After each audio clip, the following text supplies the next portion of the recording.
اس index کال میں ہم آپ کے لیے کچھ تفصیلی گفتگو لے کر آئے ہیں۔ تفصیلی گفتگو میں ویڈیو لمبی نہیں ہوگی، مگر ہم ڈسکس کریں گے اس میں وہ معاملات جو ہم عام طور پہ منڈے کی کال میں کرتے ہیں، اور ہم اوور آل سچویشن مارکیٹ کی بتانا چاہتے ہیں۔ میں امید کرتا ہوں کہ ان تمام چیزوں کو بڑی غور سے سنیں گے اور آپ آگے آپ کی ٹریڈنگ میں اور انویسٹمنٹ میں آپ کے لیے کافی مددگار ثابت ہوگی۔ السلام علیکم، خالد سیف الدین آپ کے ساتھ 20 نومبر 2023 کی کال لے کر۔ سب میں پہلے آپ لوگوں کو یہ خبر دوں میں کہ ہم اپنا ہر سال کوشش کرتے ہیں ایک ٹور کرنے کی کہ ہم مختلف شہروں میں جائیں اور آپ لوگوں سے ملیں، آپ کے معاملات انویسٹمنٹ کے حوالے سے آپ کے جو بھی سوالات ہیں اس کے جوابات دیں، اور جو کچھ ہم آپ کے لیے اسسٹنس پرووائڈ کر سکتے ہیں وہ ضرور کریں۔ 2 دسمبر کو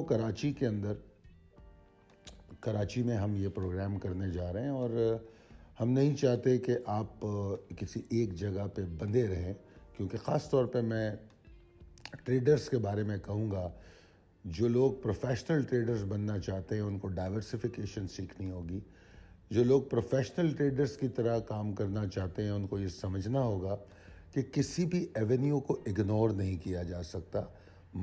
ہمارے پاس الحمدللہ پاکستان میں بہت ریسورس ہیں، اور پاکستان مرکنٹائل ایکسچینج کے آنے کے بعد پاکستان کو ایکسس ملا انٹرنیشنل مارکیٹ کا، تو کیوں نہ ہم اس سے بھی مستفید ہوں۔ اور اس میں سب میں خوبصورت بات یہ ہے کہ اس مارکیٹ میں ہم ٹریڈ کر کے ہم اپنے ڈالرز جو ہے، پیسے جو ہیں اپنے ہی ملک میں رکھ سکتے ہیں، اور ہم اگر پروفٹ ارن کرتے ہیں تو ہم ڈالرز کو پاکستان میں لے کر آ سکتے ہیں، بجائے اس کے کہ جس طرح اسٹیٹ بینک ہمیں جس بات پہ بار لگاتا ہے، ڈسکریج کرتا ہے کہ ہم ایسی بروکرز کے ساتھ کام کریں جو پاکستان میں لیگل نہیں ہے۔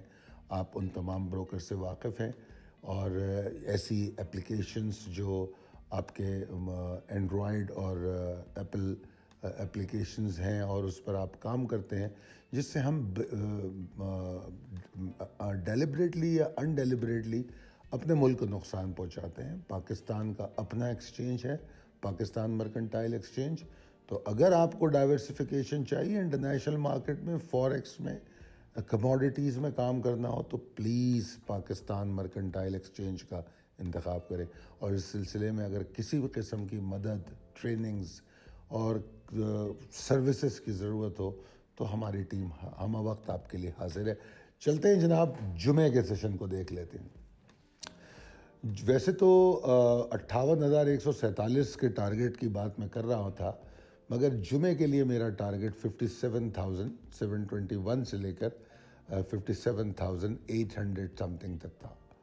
مارکیٹ آغاز کے ساتھ کم و بیش 10:15 بجے اس ٹارگٹ کو اچیو کرتی ہے، اور عام طور پہ جمعے کے 2 سیشن ہوتے ہیں، تو عام طور پہ نہیں بلکہ ہر جمعے کو 2 سیشن ہوتے ہیں، تو ہم ان دونوں سیشن میں کئی دفعہ مختلف رجحانات دیکھتے ہیں، اور اس جمعے کو بھی ایسا ہی ہوا۔ الحمدللہ مارکیٹ نے اپنے ٹارگٹ کو اچیو کیا، اور پھر کمفرٹیبلی اس نے نیچے اترنے کی کوشش کی، اور 57,750 کا ہائی بنا کے 56,977 تک آئی۔ تو اگر آپ حساب لگاتے ہیں تو تقریباً یہ 750 پوائنٹ کی کریکشن مارکیٹ نے جمعے کو لی۔ جب انٹرا ڈے کریکشن ہوتی ہے تو کیونکہ اب تک جو ہم مسلسل مارکیٹ میں دیکھ رہے ہیں، کیونکہ 1 ستمبر سے مارکیٹ نان اسٹاپ چل رہی ہے، تو اگر ہم دیکھیں تو مارکیٹ نے کوئی جنرل کریکشن نہیں لی، اور اس کی وجہ یہ رہی ہے کہ بیچ بیچ میں مارکیٹ نے انٹرا ڈے کریکشن لے کے اپنے آپ کو اپنی انرجیز کو ری گین کیا۔ تو عام طور پہ کریکشن جو ہوتی ہے وہ انرجیز کو ری گین کرنے کے لیے کافی مددگار ثابت ہوتی ہے۔ تو ہم نے جمعے کو 750 پونے 800 پوائنٹ کی کریکشن لی ہے، اور مارکیٹ 333 پوائنٹ کے نقصان کے ساتھ بند ہوئی۔ آگے چلتے ہیں جناب، پریسائز لیول ٹیبل اپڈیٹڈ ہے، اور اس میں آپ کو پتہ ہے جو یلو فونٹ میں جو لیولز ہوتے ہیں وہ نسبتاً اسٹرانگر لیولز ہوتے ہیں، چاہے وہ ریزسٹنسز ہوں یا سپورٹس ہوں۔ تو یہ آپ کے سامنے ٹیبل موجود ہے۔ اگلی سلائیڈ پہ چلتے ہیں. اس میں ہم اپنی سروسز کے بارے میں بتا رہے ہیں کہ ہمارے پاس پریمیم گروپ کی خدمات ہیں. اس میں آپ short term, long term, swing trades, intraday trades, کسی بھی قسم کی ٹریڈنگ کرتے ہوں تو اگر آپ پریمیم گروپ میں موجود ہو تو ان تمام ٹریڈنگ کے جو سٹاکس ہوتے ہیں اس سے روزانہ کی بنیاد پر مستفید ہو سکتے ہیں. صرف یہی نہیں بلکہ ہم آپ کو دوران مارکیٹ مڈ ڈے کال بھی دیتے ہیں، اور کئی دفعہ ایسے اسٹاک جو دوران مارکیٹ ہمیں نظر آتے ہیں کہ پرفارم کرنے جا رہے ہیں تو شارٹ ٹرم ٹریڈرز کے لیے ان اسٹاکس کا بھی اضافہ کرتے ہیں. اس کے علاوہ ہماری مارکیٹنگ ٹیم نے انٹراڈے ٹریڈنگ گروپ ایک بنایا ہے، پچھلے 3-4 مہینوں سے وہ کام کر رہا ہے. تو اس میں اسپیسیفکلی ان لوگوں کو ایک ڈسکاؤنٹڈ پرائس پہ یہ گروپ بنایا ہے تاکہ وہ صرف انٹراڈے ٹریڈ اگر کرتے ہیں تو اس سے مستفید ہو سکتے ہیں. پھر ہم پورٹ فولیو انویسٹمنٹ کے حوالے سے بھی کام کرتے ہیں، اور ہم جس طرح آپ نے دیکھا ہوگا کہ 2023 سے ہم نے آپ کو پہلے کنونس کیا اور اس کے بعد پھر ہم نے آپ کو مئی کے اندر جون پورٹ فولیو دیا، اور اس کے بعد پھر جون کے اینڈ میں ہم نے آپ کو جون ایکسٹینشن پورٹ فولیو دیا، اور پھر اگست میں ہم نے آپ کو September port folio, and of August میں سپٹمبر پورٹ فولیو کا آغاز ہوا جس کی بائنگ ستمبر میں چلتی رہی. اور ستمبر آپ کو اگست اگر آپ کو یاد ہو تو اگست کا مہینہ وہ تھا جو پورا کریکشنل فیز میں تھا، جس میں 4945 پوائنٹ کی مارکیٹ نے کریکشن لی تھی. تو بہرحال ہم ان تمام اپرچونٹیز کو بہتر طور پہ استعمال کرنے کے لیے اپنی سروسز آپ کو دیتے رہتے ہیں. تو جناب اگر آپ ٹریڈنگ کو سیکھنا اور سمجھنا چاہتے ہیں تو اس کے لیے تربیتی پروگرام موجود ہیں کہ ٹریڈنگ کیسے کی جائے، رجحانات کو کیسے سمجھا جائے، کینڈل اسٹکس کی جو اسٹڈی ہے اس پر ہمارے پروگرام ہیں. تو مختلف ٹریننگز ہیں جو ہم آپ کو کراتے ہیں. اور اگر آپ ہمارے یوٹیوب چینل پہ بھی جائیں گے تو وہاں پر ایک پلے لسٹ ہے لرن ٹریڈنگ، جس میں میرا خیال ہے کم سے کم 62 ویڈیوز موجود ہیں جو آپ کے لیے کافی مددگار ثابت ہو سکتی ہیں. اس کے علاوہ اگر آپ ٹریننگ پروگرامز کا بھی حصہ بننا چاہتے ہیں تو in person and zoom both مطلب آپشنز ہم یوز کرتے ہیں اور ٹریننگ پروگرامز کرتے ہیں. اچھا جناب، اب ہم چلتے ہیں اگلی سلائیڈ کی طرف. اس سلائیڈ پہ میں ڈیٹیل میں نہیں جاؤں گا، میں نے صرف چونکہ مارکیٹ آج کل بہت بلش ہے تو بلش مارکیٹ کے بارے میں تھوڑی سی گفتگو کی ہے یہاں پر. تو اس کا پرنٹ شاٹ لے کے آپ اس کو خود پڑھیں اور دیکھیں کہ بلش مارکیٹ کیا ہوتی ہے، کیسے ہوتی ہے، اور کس کس لیول پہ اس پر ہمیں کہاں کہاں توجہ دینی چاہیے. اب آ جاتے ہیں اپنی مین سلائیڈ پر، possibilities and strategies as per technical chart. یہاں پر بھی میں نے تھوڑی سی گفتگو مختلف کی ہے حالات اور معاملات اور وقت کو سمجھتے ہوئے، وقت کی اہمیت کو سمجھتے ہوئے.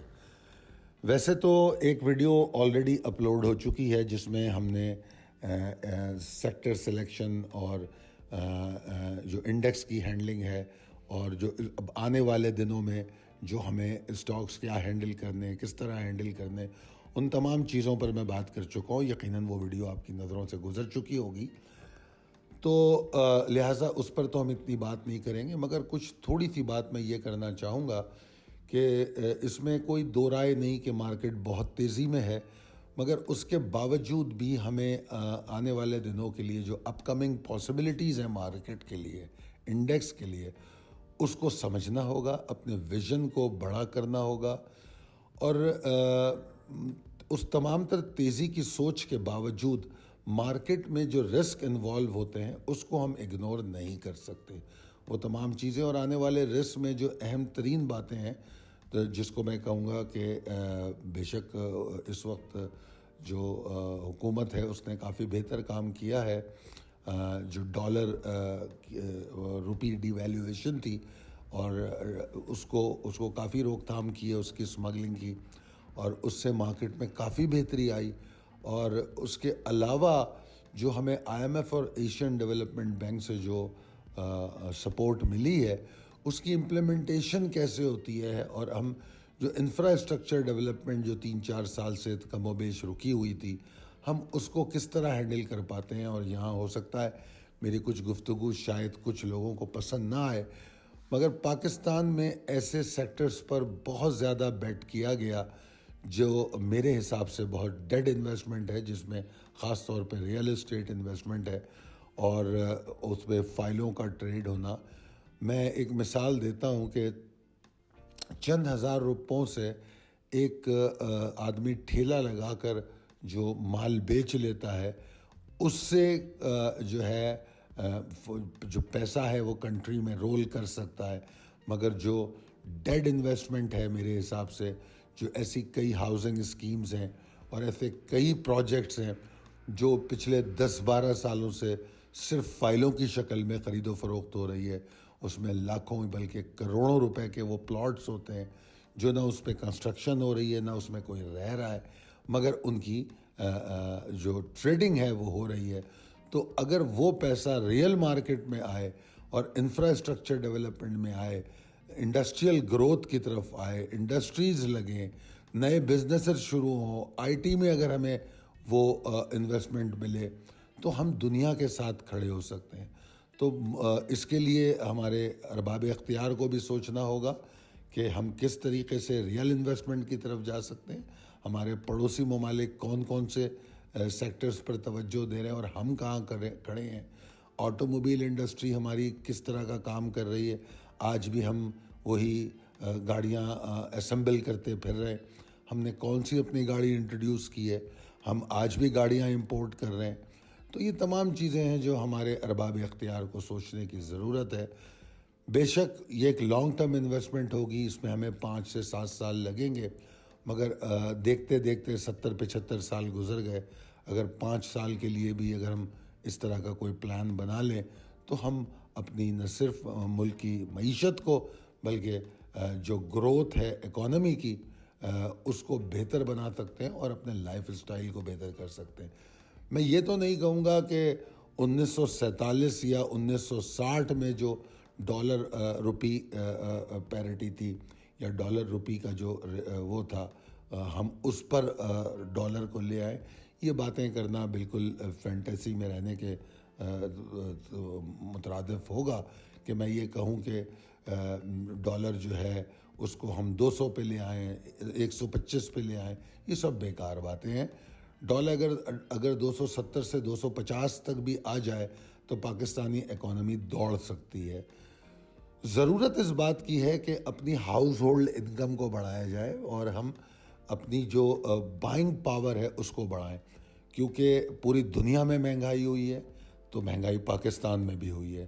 ایسا نہیں ہے کہ صرف مہنگائی پاکستان میں ہوئی ہے، مگر جو بڑا فرق پاکستان میں اور پوری دنیا میں ہے وہ یہ ہے کہ ہم نے اپنی ہاؤس ہولڈ انکم یا ریگولیشن ایسی کوئی نہیں کی کہ ہاں گورنمنٹ کے لوگوں کو تو بڑا آسانی ہے، نہ صرف ان کی تنخواہ ہر سال بڑھ جاتی ہے بلکہ پیٹرول اگر 1000 روپے لیٹر بھی ہو جائے تو ان کو لیٹرز میں پیٹرول ملتا ہے، ان کو کوئی تکلیف شاید نہیں ہوگی. مگر عام آدمی، پرائیویٹ نوکری کرنے والا یا کاروباری حضرات، چھوٹے کاروباری، ان کی دقتوں کو سمجھنے کی کبھی کوشش کی نہیں جاتی. پھر ٹیکس نیٹ کی بات کریں تو ٹیکس نیٹ میں جس طرح بھی میں نے ریئل اسٹیٹ کی بات کی، ایگریکلچر کی بات کی، یہ تمام بڑے سیریس مدعے ہیں. کاش کہ اس کے بارے میں سوچا جائے. ہر دفعہ ہم IMF سے وعدے تو کرتے ہیں کہ ہم یہ سب ریزرویشنز کو پورا کریں گے، مگر جب ہم حکومت بنانے جاتے ہیں اور الائنس بننے لگتے ہیں تو اس وقت ہمیں یہ تمام مافیاز کو ہینڈل کرنا پڑتا ہے اور پھر یہ تمام چیزیں واپس بند ہو جاتی ہیں جس طرح پچھلے 70-75 سالوں سے بند ہے. تو اللہ کرے کہ آنے والے وقتوں میں اور آنے والی حکومتیں جو ہیں اس پہ سیریسلی کام کریں. ایک قربانی دینی ہوگی اپنے پولیٹیکل کیپٹل کی، یقیناً اس میں ان کو نقصان بھی ہوگا، مگر اس کے بعد ہسٹری میں ان کو یاد رکھا جائے گا جس طرح آئسن ہوور کو آج بھی امریکہ میں یاد رکھا جاتا ہے کہ جو اسٹرکچرل ڈیولپمنٹ ہے اس سے US میں کیا فرق آیا. تو اللہ کرے کہ پاکستان میں بھی کوئی ایسا لیڈر پیدا ہو جو اپنے پولیٹیکل کیپٹل کو نہیں فوکس کرے پاکستان کے فیوچر کو. بہرحال آؤٹ آف دی کانٹیکسٹ تھوڑا سا جا رہے ہیں کیونکہ یہ پاسبلٹیز اینڈ اسٹریٹجیز پر بات ہو رہی ہے. تو میں اس بات سے تو ڈینائی نہیں کر سکتا کہ مارکیٹ سیویئرلی بلش ہے اور میں اپنی پچھلی کئی کالوں میں یہ بات پہ آپ کو بار بار الرٹ دیتا رہا ہوں کہ انڈیکس کو ضرورت ہے کہ وہ تھوڑے ریسٹ ایریا میں جائے. گو کہ ابھی تک یہ بات طے نہیں ہوئی کہ انڈیکس کریکشن کی طرف جا رہا ہے یا نہیں, ریسٹ ایریا اس کو لینا ہے یا نہیں. جس طرح میں نے کہا جمعے کو 750 پوائنٹ کی کریکشن ہم نے انٹراڈے لے لی, تو ہم وہاں سے اس کو کنٹینیو بھی کر سکتے ہیں. مگر اس بات کو اپنے ذہن میں ضرور رکھنا چاہیے, صرف جمعے کی مارکیٹ میں ہمیں کئی سودے ٹریلنگ اسٹاپ لاس کے ساتھ ایگزٹ لینے کے موقع بھی ملے اور ہمیں بائی بیک کا بھی موقع ملا. تو ہو سکتا ہے یہ بائی بیک ہمیں مزید ملے. تو اپنے ٹریلنگ اسٹاپ لاس والی اسٹریٹجی کو بہت اسٹرانگ رکھیے, اسٹرکٹ رکھیے. اگر آپ پریسائز لیول ٹیبل دیکھیں گے تو اس میں جو پہلی 4 سپورٹس ہیں, اگر آپ اس لیول ٹیبل آپ کے سامنے ہو, 56,975, 56,700, 56,500 اور 56,102, یہ سپورٹس بڑی اسٹرانگ سپورٹس ہیں اور مارکیٹ کو سنبھالنے کے لیے کافی ہیں. تو جب تک یہ سپورٹس ہیں, market slowly and gradually volumes کو کم کر کے ریسٹ ایریا کی طرف جائے گی. ان سپورٹس کے نیچے جانے کے بعد بھی مارکیٹ کے پاس بہت جگہ ہے, کیونکہ مارکیٹ میں نے جس طرح بتایا آپ کو کہ مارکیٹ 17,000 شاید پوائنٹ کی ریلی بنا چکی ہے.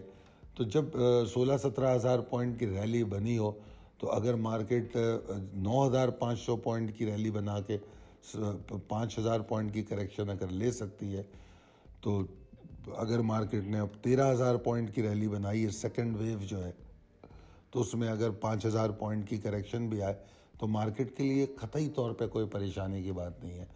تو مارکیٹ میں گھبرانا بالکل نہیں ہے, ٹھیک ہے, اور مارکیٹ کی ہر موو سے مستفید ہونے کی کوشش کرنی چاہیے.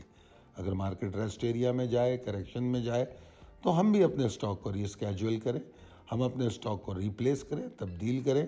میں نے اپنی پچھلی ویڈیو میں آپ کو یہ بھی بتایا ہے کہ کون سے اسٹاک کتنے % پرفارم کر چکے ہیں. تبدیل کرنے کا وقت ہے, اور دسمبر پورٹ فولیو میں وہ تمام اسٹاکس کو ایڈ کیا جا رہا ہے جو اب آگے پرفارم کرنے جا رہے ہیں. تو ان پر توجہ دی جائے تو وہ زیادہ بہتر ہوگا. مارکیٹ اگر ایگزارشن کی طرف بھی جاتی ہے تو لمیٹڈ ایگزارشن ہوگی, ایک اسپیسیفک رینج ہوگی جس میں مارکیٹ ٹریڈ کرے گی, اور وہ بھی مارکیٹ کو انرجی ری گیدر کرنے میں مدد دے گی تاکہ وہ دوبارہ اپنی اس سڑک پر آ سکے جو کہ نارتھ باؤنڈ جا رہی ہے, اور مارکیٹ کو آسانی سے دوبارہ وہ اہداف جو آپ کو دیے گئے ہیں اس کی طرف جا سکتی ہے. ابھی بھی اگر میں مارکیٹ کا اوور آل دیکھوں, میں بڑی بڑی ٹارگیٹس کبھی بھی نہیں دیتا. میں ہمیشہ کوشش کرتا ہوں ریئلسٹک اور جسٹیفائڈ ٹارگیٹ دوں. تو ابھی بھی جو میرے جو مارکیٹ کے لیے ٹارگیٹس ہیں وہ 1 بائی 1 کر کے میں دیتا رہا ہوں. تو فی الوقت جو میں نے پچھلے ہفتے آپ کو ٹارگیٹ دیا تھا 58,147, اور مارکیٹ اس کے بعد اگر جائے تو 59,843, اس کے بعد پھر اور مزید آگے جائے تو 61,000 کے لیول بھی ہمارے پاس موجود ہے. تو میری بڑی سنسیئر ایڈوائس ہے میرے فالوورز, کلائنٹس, ممبرز کے لیے کہ ضرور آپٹیمسٹک رہیں, مگر ایگزاسٹڈ سینٹیمنٹس کا بھرپور فائدہ اٹھائے اپنے پورٹ فولیو کو ریسکیجول کرنے کے لیے, تاکہ آنے والی جو ویو ہے اس میں آپ بھرپور طور پہ مستفید ہو سکیں.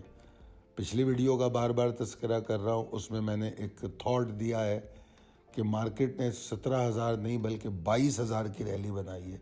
ایسا میں کیوں کہہ رہا ہوں اس ویڈیو میں دیکھیے اور سمجھیے.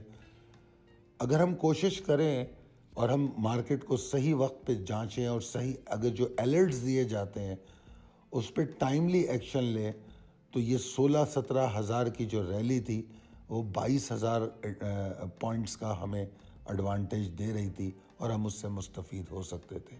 مارکیٹ ابھی بھی بہت اچھی ہے, بہت اٹریکٹیو ہے ان کے لیے جنہوں نے مارکیٹ سے ایگزٹ لینا سیکھا ہے, اور جنہوں نے یہ سیکھا ہے کہ سلیکشن آف اسٹاکس کا کیا کرائٹیریا ہونا چاہیے. وہ کرائٹیریا بھی پچھلی ویڈیو میں ڈسکس ہوا ہے. تمام چیزیں پچھلی ویڈیو میں کافی ڈیٹیل میں بات کر چکا ہوں. تو لہٰذا ان تمام چیزوں کو دیکھتے ہوئے آپ آنے والے ہفتے میں ٹریڈنگ کیجئے. میں مزید آپ کو اپڈیٹ لیولز کے حوالے سے دیتا رہوں گا روزانہ کی کال میں, امید کرتا ہوں کہ میری یہ جو اپڈیٹس ہیں آپ کے کسی کام آتی ہوں گی. اگر آپ کو لگتا ہے یہ آپ کے لیے مددگار ہیں تو اپنے دوستوں اور احباب میں ضرور شیئر کیجیے اور ہمارے لیے دعا کیجیے کہ اللہ تعالیٰ ہماری اسکلز کو برقرار رکھے, اس میں اضافہ فرمائے, ہم آپ کو اسی طرح سپورٹ کرتے رہیں, ٹیکنیکل اسسٹنس دیتے رہیں. اللہ تعالیٰ آپ کو بہت صحت مند رکھے, خوش و خرم رکھے, کامیاب رکھے, پروفیٹیبل رکھے. ہمارے لیے بھی دعا کیجیے. بہت شکریہ. اللہ حافظ.